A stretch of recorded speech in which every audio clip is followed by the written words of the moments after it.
Hello everyone and welcome to another FPL video on the channel. In this one I'm going to take a look at my team selection for game week 27 and we have activated the wild card. So we want to take advantage of all the Brighton and Brentford players in the team as they have a double game week. So first of all, let's have a look at how we finished in game week 26 and then my team for 27. So in game week 26 we got a total of 54 points and a small green arrow. So overall not a bad week for me. You know, green arrow is always a good thing. Kepa got a clean sheet with 6 points. The defense was terrible with, a total of 2 points between the three of them. Martinelli 2 points, Rashford 2 points, Odegaard 2 points, Salah with a huge 21 points. I says 25 there, that's a mistake on my part, my bad. Kane with 2 points. Haaland, captain, got an assist, so 8 points overall. And then Tony with 8 points.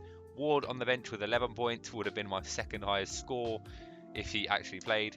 Trippier with 1, Andreas with 8, and then Shaw with a -1. So yeah, like I say, a small green arrow for me. Hopefully we can get a big green arrow with the wild card activated in game week 27. But let's have a look at how we are lining up. So starting off in net, we had a new face in goal. We do not have Kepa Arrizabalaga anymore, unfortunately. He has moved on. We now have Raya in net for Brentford. He has a double game week of Everton away from home and Southampton away from home. Now, the two teams they're playing, two of the weakest in the league. However, they are both away from home, so it's not really ideal. But like I said, I like the fixtures on paper. And, Brentford, they're not a bad side at all, which is why we've gone with Raya. The fixtures they have as well moving forward, pretty good. And then we've doubled up with Rico Henry, who also has the ability to get attacking returns, as, he does move up the left wing quite a lot. And then one of the remaining survivors from the original team, and that is Kieran Trippier. He wasn't going to go anywhere. Newcastle, ultra consistent. Trippier, ultra consistent. He's on set pieces. He's a great attacking fullback. Great delivery on him. Yeah, he was not going to go anywhere. Wolves at home is a good fixture as well. And you know what? I do expect a clean sheet for Newcastle. And they need to start getting some points on the board. I think they're going to go back to clean sheet ways. I think they're going to win this 2-0. And then the first of the Brighton lads, Estupiñán, Leeds away from home, Crystal Palace at home. Great double game week fixture for them. Estupiñán's a great attacking left back. He's going to get involved in the attack as well as getting clean sheet points. So he looks like a great asset to own moving forward. He doesn't play in game week 28, which is an issue, but we can just bench him for that, so shouldn't be too big of a deal. But yeah, Estupiñán, great asset, 4.8 million he is, so pretty cheap. Brilliant. So moving on to the midfield, we have two mainstays from the team, and that is Rashford and Mo Salah. First off, Rashford, can't complain with him. He's been excellent so far, especially post restart. He had a blip against Liverpool, unfortunately, but he did play against Real Betis and he scored again. So the form is still there for him. He actually could be a great captain option this week, but I like to captain double game week players, which is why I've gone with a double game week player. But yeah, Rashford could be a good single week player to captain if you want to go that way. I do expect us to do quite well against Southampton, especially at home. But you never know, in the Premier League, anything can happen. Then Mo Salah, he is staying in the side. Bournemouth away from home. Of course, he got an amazing return against Manchester United last game week. Can he do the same thing against Bournemouth? I'm pretty sure he has a good return against Bournemouth, so hopefully he can do the business. Then we have the two Brighton lads. We've gone with March and McAllister. Now, I'm very tired here. McAllister, I'm keeping, right? He's my main choice, to be honest. And then it's either March or Mitoma. Now, I'm not sure who to go with. If you look at expected data, March is probably better over the past few weeks and whatnot. But Mitoma is someone that I like. I like to watch him play. He's a great player. So, I'm kind of torn whether to go with him or not. March, I think Mitoma's a better finisher than March. He's probably going to get more goals. But March is, he's getting the chance. He's having a lot of shots. He's creating chances. So, for now, we've got March in there, but I could switch that to Mitoma. March is also 0.4 million cheaper as well. So, a little bit extra in the bank with him. Then we've got McAllister playing in that 10 role while Lallana is injured. He's also on penalties as well. He's getting into the box. He's pushing forward. When he plays in that 10 role, he's a great asset to own, especially with the penalties asset to his name. So yeah, really happy to own McAllister.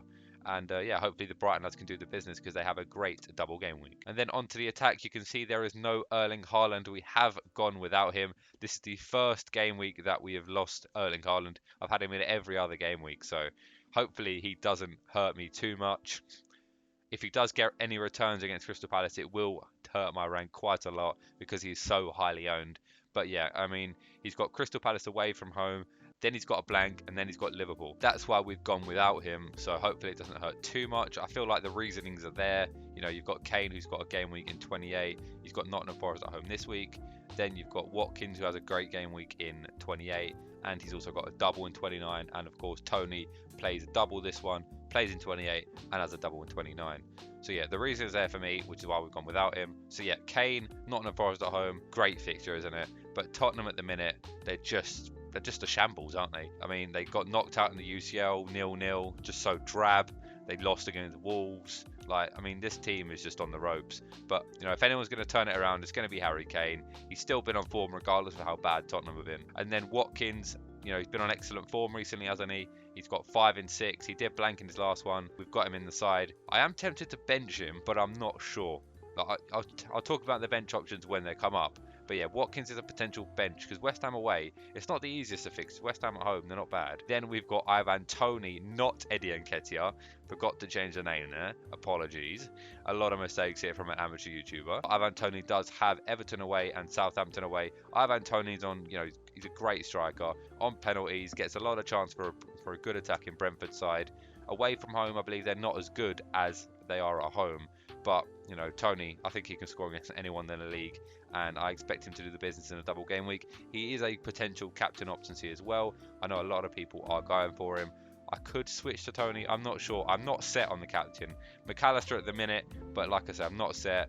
Could change. Who knows? Then on the bench, we've got David De Gea, who does have Southampton at home. It's a great fixture. I do expect a clean sheet in this one for David De Gea. But with a double game week, we're going to side with Raya and hope he can do the business. You know, David De Gea and Raya, they both have great alternating fixtures. So when one has a bad one, David De Gea or Raya will have a better one. So that's why I've gone with the pair of them. Then we've got Botman. He is a potential starter. I am potentially thinking about starting him instead of Ollie Watkins, but usually, you know, you side with the attacker. But yeah, I expect Newcastle to keep a clean sheet against the Wolves side, which don't score that many goals. Chilwell, bit of a differential. You know, he's not owned by too many people. Great attacking left wing back. He's a great option to own when he's playing in that wing back position. I think Potter's gone to that 5 back at the minute. With Chilwell playing at the left wing back, he's very, very attacking. I am torn between going Chilwell or Reece James. They are the same price, but I believe Reece James is on some set pieces compared to Chilwell. However, Reece James's injury record does scare me. Although saying that, Chilwell does also get injuries as well. But Chilwell has started, I believe, a few games in a row now, so he's got the fitness and that going. And he is the main left back / left wing back for Chelsea. There is Cucurella, but I don't think he's in favour. Then you've got James Maddison as the other midfielder and the final player in my wildcard draft. Chelsea at home, which is why he's on the bench, which is not necessarily a bad fixture. I think Leicester can score against anyone, but he does have a game in 28 and then he's got a double in 29. He looks like a good option moving forward. He creates a lot of chances in that Leicester side. He makes them tick. He's also on set pieces as well, and he's a great set piece taker when he's on them. So yeah, that's the wildcard draft. Is it finalised? No. There might be a few changes in there, but most of it is going to stay the same. So I think it looks pretty nice. What do you guys think? You know, should I make any changes to that? Let me know in the comment section down below. You know, and if you could subscribe, we're on the road to 500 subscribers, so any subscription would be truly appreciated. But nonetheless, thank you all so much for watching. If you need any FPL tips or anything like that, or you want to ask a question, feel free to leave it in the comment section down below, and I'll catch you all next time. Cheers, guys.